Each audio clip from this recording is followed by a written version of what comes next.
Le Point Bourse vous est présenté par Bourse Direct.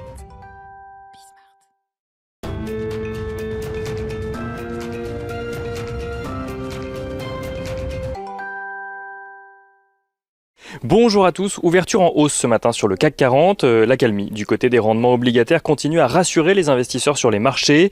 Un optimisme marqué également par l'annonce de Lael Brainard, gouverneur de la Fed, qui a déclaré que les envolées des rendements obligataires auraient plutôt pour effet de retarder les réductions éventuelles des rachats d'actifs de la Fed.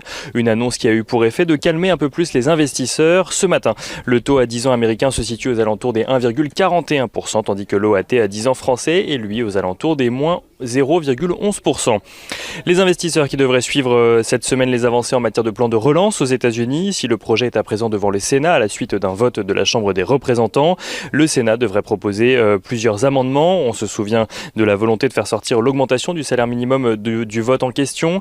Les Républicains devraient également proposer un abaissement des allocations chômage de $400 prévues à $300 par mois. Enfin, ils devraient plancher sur les conditions d'éligibilité des chèques de $1 400 que Joe Biden souhaite adresser aux Américains. Au-delà du plan de relance, la journée d'aujourd'hui sera rythmée par la publication des indices d'activité dans le secteur des services. Pour le moment, l'indice Caixin en Chine fait état d'un niveau d'activité dans le secteur non manufacturier aux alentours des 51,5 points.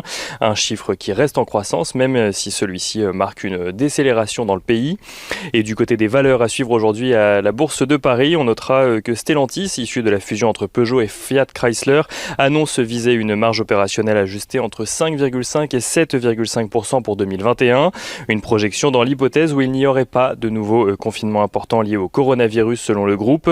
Dans le détail, le bénéfice opérationnel de Stellantis recule d'un peu plus de 40% en 2020, tandis que celui de Fiat Chrysler recule lui d'un peu moins de 60% en 2020 toujours. Stellantis se félicite cependant de la solidité financière de la nouvelle structure et versera cette année un dividende de 0,32 € par action.